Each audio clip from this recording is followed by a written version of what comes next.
Students good morning. आज हम बनाने जा रहे हैं माखन चोर बाल कृष्णा।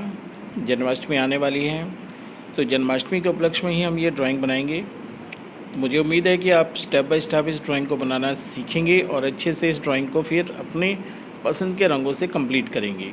तो चलिए चलते हैं बाल कृष्णा की ओर। तो सबसे पहले हम अपनी ड्राइंग शीट लेंगे और जैसा कि आपने देखा है, हमेशा की तरह सिर के लिए हम एक गोला लगाएंगे। और क्योंकि बाल कृष्णा थोड़े टेढ़ी पोजीशन में हैं, झुके हुए हैं, तो इसलिए हम जो पेट के लिए गोला लगाते हैं उसे थोड़ा तिरछे एंगल में लगाएंगे। लगभग 45 के एंगल में लगा रहा हूँ। और उसी तरह से पाँव के लिए भी हम एक एस्टिमेट लगा लेंगे कि पाँव कहाँ से मुड़ेगा और कहाँ तक जाएगा। और दोनों हाथ घुटनों के ऊपर रखे हुए हैं और बड़े ध्यान से वो जैसे एक चिड़िया से बातें कर रहे हों, या चिड़िया उसे थैंक यू बोल रही हो, वो बता रही हो कि उसे बहुत भूख लगी है और बाल कृष्णा जो है उसके लिए मक्खन का इंतज़ाम कर रहे हैं। तो फेस बनाने के लिए पहले हम चेहरे को डिवाइड करेंगे, जैसे कि हम पोर्ट्रेट बनाते हैं, ताकि हमारा चेहरा उतना ही सही बने। तो मैं हमेशा नाक से जो भी चेहरा होता है उसकी शुरुआत करता हूँ। तो ऐसा कोई हार्ड एंड फास्ट रूल नहीं है कि आप भी नाक से ही शुरुआत करें। कुछ लोग आँखों से भी करते हैं, कुछ लोग बालों से भी करते हैं। तो जहाँ आपको कंफर्टेबल लगता है आप उस तरह से फेस को शुरू कर सकते हैं। तो कृष्णा जी को हम हमेशा बहुत सुंदर और प्यारा सा बच्चा बनाते हैं, गोल मटोल सा। तो वैसा ही कुछ हम इसमें बनाएंगे।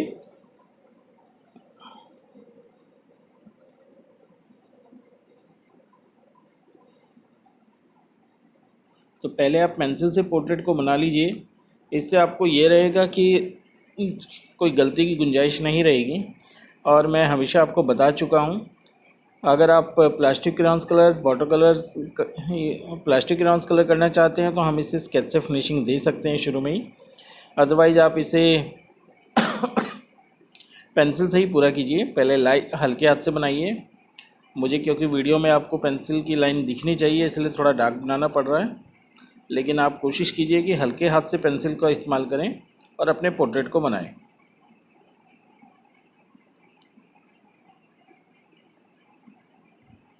कृष्णा के बाल हमेशा बड़े घुंघराले बाल दिखाए जाते हैं, तो आप ये घुंघराले बाल बनाइए।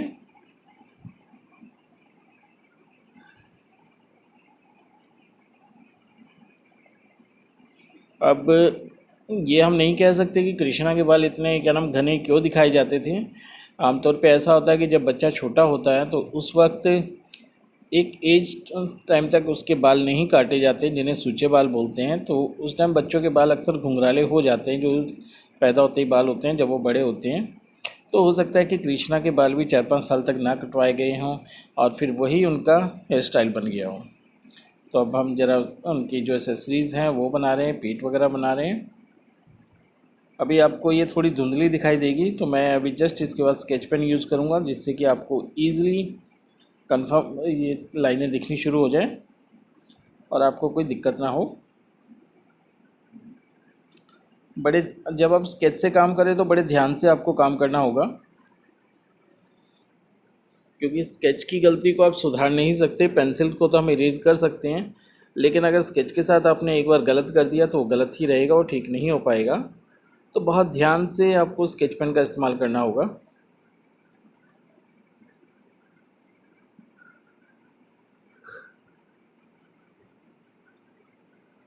ख़ासतौर पर उस वक्त जब आप पोर्ट्रेट बना रहे हो, तो आपके लिए बहुत ज़रूरी है कि आप जो है स्केच पेन का इस्तेमाल ध्यान से करें, ताकि कोई भी चीज़ ऐसी ना हो जो गलत हो जाए।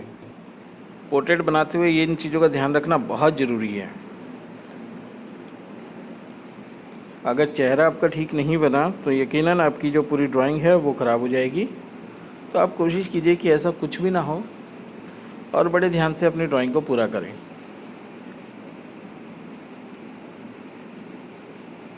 अब देखिए, मैं भी बड़े ध्यान से उसके कृष्णा जी के बाल, मोर पंख और इन सब चीज़ों को बना रहा हूँ, क्योंकि एक ही बार ये चीज़ बननी है, तो गलती की गुंजाइश हमारे पास इसमें बिल्कुल भी नहीं है।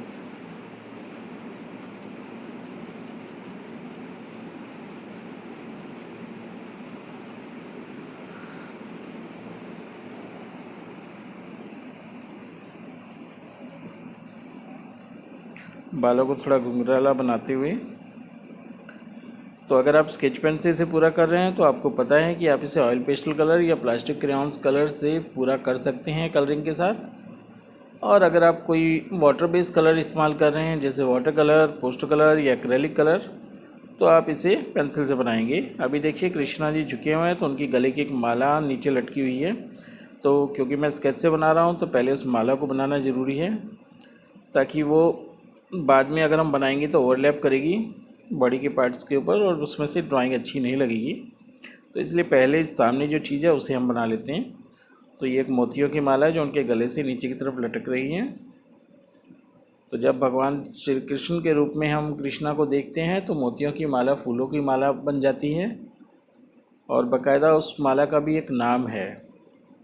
तो आपका होमवर्क ये भी है कि आप सर्च करें कि जो उनके हाथ में जब वो विष्णु के अवतार में होते हैं माला कौन है, जो उनका शंख है उसे क्या कहते हैं, जो चक्र उन्होंने उंगली पे लिया होता है उसका क्या नाम है, जिस शेषनाग की सैया पर वो सोए होते हैं उसका क्या नाम है। तो इस तरह से हर एक चीज़ जो श्री कृष्ण को सुशोभित करती हैं विष्णु अवतार में भी, उन सबके भी एक नाम होते हैं। तो आप देखिए मैं यहाँ पर हमने बांसुरी बनानी है तो मैं वो बांसुरी यहाँ पर लगा रहा हूँ और बीच में मैंने गैप छोड़ दिया था कमर का, ताकि बांसुरी के साथ ओवरलैपिंग ना हो। अब यहाँ पर हमने बड़े कृष्णा की बांसुरी नहीं बनाई है, छोटे बच्चों वाली आगे से जो तिरछा कट होता है उस बांसुरी को बनाया है, ये दिखाने के लिए कि अभी काना छोटे हैं और वो अभी साइड वाली बांसुरी नहीं बजा पा रहे, सामने वाली बजा रहे हैं। आप इसे ऊपर गोल मुंह वाली बांसुरी बना सकते हैं। अब हम हाथ बनाएंगे जो उन्होंने घुटनों के ऊपर रखे हुए हैं। पहले हम लेफ़्ट साइड का हाथ बना रहे हैं जो हमें दिख रहा है,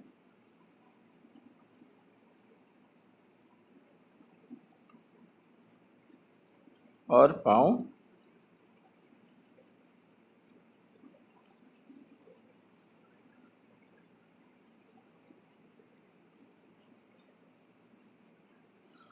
कृष्णा जी को अक्सर पीले रंग के कपड़ों में दिखाया जाता है, पीले रंग की धोती में दिखाया जाता है।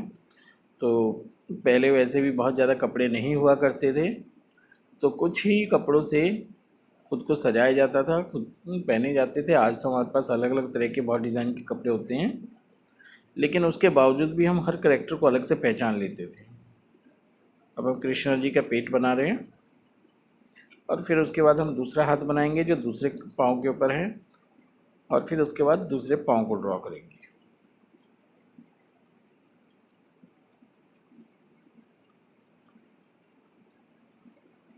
अगर आप लोगों को वीडियो में देख के हाथ या पाँव बनाने में कुछ दिक्कत आ रही है तो आप जूम करके भी देख सकते हैं वीडियो को, या फिर कोशिश कीजिए कि आप खुद ही अपने हाथ को अपने पाँव के ऊपर रखिए या अपने भाई बहन को बोलिए कि थोड़ी देर के लिए ऐसे खड़े हो जाइए। क्योंकि जब हम बिल्कुल सामने देख के ऐसा कुछ बनाते हैं तो वो हमेशा अच्छा बनता है। वो सबसे बेस्ट टेक्निक होती है कि हम सामने किसी को एज ए मॉडल देखें और फिर उसको हम ड्रॉ करें। तो देखिए ये हमारे कृष्णा जी की जो है पाँव में भी मोतियों के जेब जैसी पहनी हुई है वो हमने बना ली। अब ये है हमारा मेन कैरेक्टर बालकृष्णा जो हमारा बन चुका है। थोड़ा आपको क्योंकि वीडियो तिरछा बना हुआ है तो टांगें थोड़ी पतली लग रही हैं, जबकि ऐसा नहीं है, टांगें भी उसी तरह से गोल मटोल हैं। तो हम एक्स्ट्रा लाइनों को रब कर लेते हैं। अब हमें इस पूरी शीट की कंपोजिशन बनानी है चारों तरफ कि क्या क्या चीज़ें हैं, ताकि ये एक सीन में कन्वर्ट हो जाए। सिर्फ ऐसा नहीं है कि हमने माखन चोर बालकृष्णा बोला तो पूरी शीट के ऊपर हम सिर्फ कृष्णा बना देंगे और कुछ नहीं बनाएंगे। तो मैं पहले साइड वाली मटकी बना रहा हूँ। जो मधानी है, मधानी जो गांव में एक मटका होता था उसके अंदर एक इंस्ट्रूमेंट होता था लकड़ी का बना हुआ जिसको मधानी बोलते थे, और जब हम उसको रिड़कते थे तो उससे दही जो होती थी, दही से मक्खन निकलता था। आजकल ये काम हम ग्राइंडर से कर लेते हैं, तो आप कह सकते हैं कि वो बिना इलेक्ट्रिसिटी वाला ग्राइंडर था जिसे हम हाथों से चलाते थे। तो मटका है, मटका नीचे गिरा हुआ है और उसमें से मधानी का डंडा हमें दिख रहा है। तो ग्राइंडर के तो ऊपर मोटर लगी होती है, इसमें कोई मोटर नहीं होती, लेकिन आजकल गांव में मोटर वाली मधानियाँ भी आ गई हैं जो बिजली से चलती हैं। लेकिन पहले लोग खुद ब खुद इसे अपने हाथों से चलाते थे। इससे एक रस्सी इसके डंडे के चारों तरफ लपेट दी जाती थी और रस्सी को खींचते थे जिससे कि वो घूमता था। इसी तरह से साइड में हम कुछ मटके दिखाएंगे। पहले चीज़ों को स्टोर करने के लिए किसी भी तरह के प्लास्टिक के, कांच के, लोहे के इस तरह के बर्तनों का इस्तेमाल नहीं होता था, बल्कि मिट्टी के बर्तनों को, मिट्टी के मटकों में दाल वगैरह, चावल वगैरह, अनाज वगैरह रखा जाता था। तो हम यही दिखा रहे हैं कि साइड में कुछ मटके रखे हुए हैं, हो सकता है उनमें भी मक्खन हो सकता है उनमें कोई और चीज़ स्टोर करके रखी गई हो।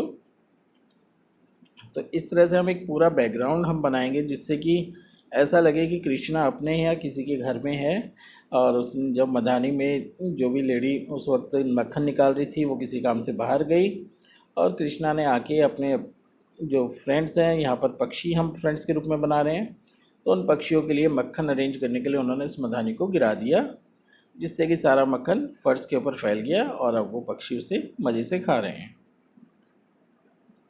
बेटा जी, अगर आप लोग ध्यान से आपने कभी गांव का मक्खन खाया होगा तो बहुत टेस्टी होता है, बहुत अच्छा लगता है। हम तो जो पैकेट वाला खाते हैं उसमें नमक मिला होता है, लेकिन नेचुरल जो मक्खन होता है उसमें नमक नहीं होता। एक अलग सी मिठास, खट्टा मीठा सा मिठास होती है और बहुत टेस्टी होता है। मैंने बचपन में कई बार खाया है, तो आप भी कभी ट्राई कीजिए। अगर आप अपने गांव जाते हैं, दादा दादी से मिलते हैं किसी से, तो आप उसे खा सकते हैं, या आप घर पे भी निकाल के मक्खन खा सकते हैं। तो देखिए, अभी मैं मदानी यहाँ पर बना रहा हूँ जो गिरी हुई है।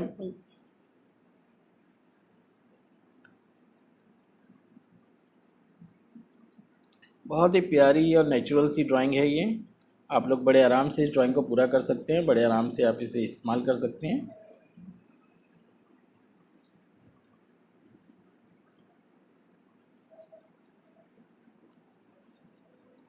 अब क्योंकि हम एक उस वक्त की तस्वीर बना रहे हैं जब माना जाता था कि भारत जो था वो सोने की चिड़िया था, सबके पास समृद्ध थे, सबके पास अच्छे खासा सोना चांदी हुआ करता था, तो हर चीज़ पे एक डेकोरेशन होती थी, हर चीज़ बड़ी देखने में सुंदर लगती थी। मटकों के ऊपर भी हाथ से डिज़ाइन बने होते थे। तो आप लोग भी सीधा सिंपल सा मटका नहीं बनाएंगे जैसा कि आजकल हमें मार्केट में देखने को मिलता है, क्योंकि आजकल जो भी चीज़ बनाई जाती है वो बिजनेस पॉइंट ऑफ व्यू से बनाई जाती है कि उससे हमें कितने पैसे मिलेंगे।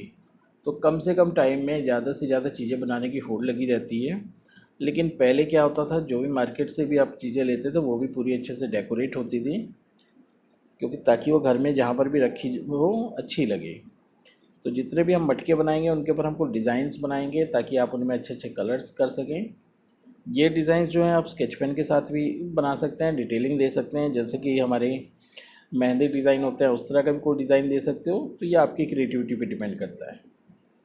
यहाँ तक कि दीवारों के ऊपर भी कुछ अल्पना डिज़ाइंस बने होते थे। आजकल ये ट्रेंड दोबारा वापस आ रहा है, मांडला ड्राइंग्स, या फिर आपने घरों में देखा होगा कि कुछ पेड़ की टहनी सी होती है, उसमें से पक्षी उड़ रहे हैं या फिर उसके ऊपर फ्लावर खिले हुए हैं। तो इस तरह से घर को अब हम फिर से उसी तरह से डेकोरेट करना शुरू कर दिया हमने, जैसा कि पहले हम किया करते थे। तो ये मैंने 3 मटके बना दिए हैं, ऊपर सबसे छोटा, फिर बीच में उससे बड़ा, फिर नीचे सबसे बड़ा। तो ये पिरामिड शेप में मटकों को इसलिए रखा जाता है कि बेस जितना मजबूत होगा तो वो ऊपर के वजन को उतना बर्दाश्त करेगा। अगर हम इसे उल्टा कर देंगे तो नेचुरली बात है कि सभी मटके गिर जाएंगे। हो सकता है कि उस वक्त साइंस को साइंस की तरह नहीं लिया जाता था, व्यवहार की बातों के लिए लिया जाता था, जो लोग खुद ब खुद अपने अनुभवों से सीखते थे। अब जैसे कि पीछे हमने एक जगह दिखाया कि मटके को जो है ऊपर टांगा हुआ है जिसमें मक्खन भरा हुआ है। तो उसके वजह जो थी वो ये थी कि एक तो नीचे जो भी कोई भी जानवर या जीव जंतु उसको झूठा ना कर दे, उसको ख़राब ना कर दे, और हवा में रहने की वजह से उसमें जो है उतनी गर्मी नहीं आती थी जितनी ज़मीन से, छत से आ सकती थी। तो बीच हवा में उसको लटका देने से वो जल्दी ख़राब भी नहीं होता था, क्योंकि उस वक्त फ्रिज वगैरह भी नहीं होते थे।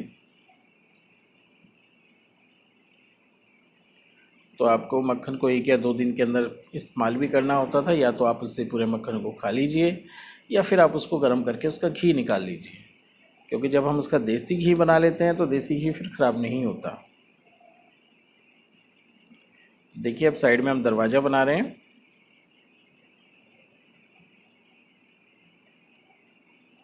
दरवाज़ा खुला हुआ है, जिसका मतलब ये है कि जो घर का मालिक है, मालकिन है, वो बाहर गई हुई है। मैंने दरवाजे को सिंपल सा बना दिया है। आप इसे थोड़ा डेकोरेट करके बना सकते हैं। अगर आप ऐसा करेंगे तो ये और ज़्यादा अच्छा लगेगा।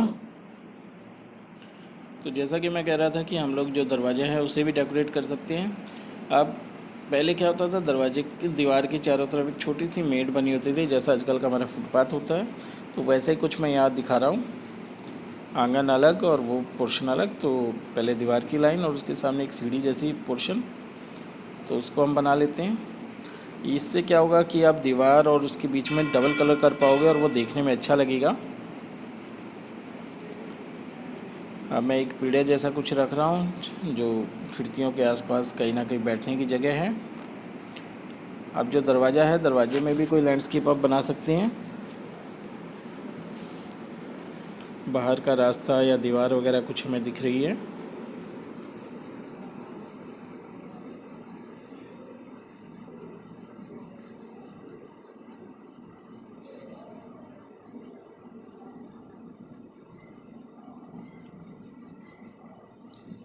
तो ये देखिए, ये लकड़ी, ये पहले एक पीढ़ा जैसा बैठने की जो होती है हमारी, वो है। और साइड में मैं एक चक्की बना रहा हूँ कि ये वो पोर्शन था जहाँ बैठ के लेडीज़ उस वक्त अपने आटा वगैरह पीसा करते थे गेहूँ से,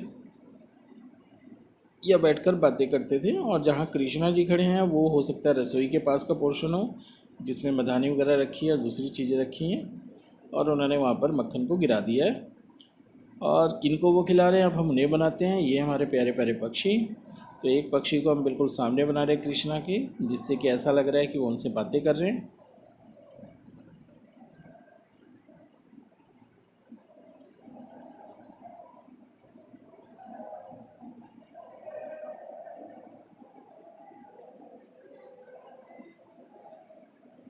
और पीछे की तरफ हम दूसरे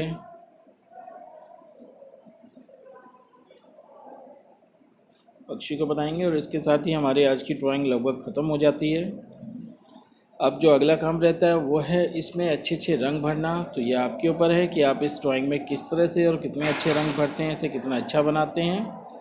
क्योंकि ड्राइंग के साथ साथ रंग भी जो है वो बहुत ज़रूरी हैं, और आपकी जो भी पेंटिंग होती है उसमें वो जान भरते हैं। तो जब भी आप रंग भरें तो इस फॉर्मेलिटी में ना भरें कि आपने जस्ट इसको पेपर को कलर करना है, कवर करना है, बल्कि आप इसलिए भरें कि उससे आपकी पेंटिंग और ज़्यादा खूबसूरत लगे। तो रंग भरने से पहले जितनी भी आपकी पेंसिल की एक्स्ट्रा लाइनें हैं उन्हें रब कर लीजिए, अदरवाइज़ वो रंगों के बीच में से दिखेगी तो आपको अच्छी नहीं लगेगी। और उसके बाद आप अपनी ड्राइंग में रंग भर सकते हैं। तो मुझे उम्मीद है कि आपको आज की ड्राइंग पसंद आई होगी और आप बहुत जल्द अच्छे से इस ड्राइंग को बनाएंगे और कंप्लीट करेंगे, और आगे भी इसी तरह से ड्राइंग करते रहेंगे। Thank you and have a nice day.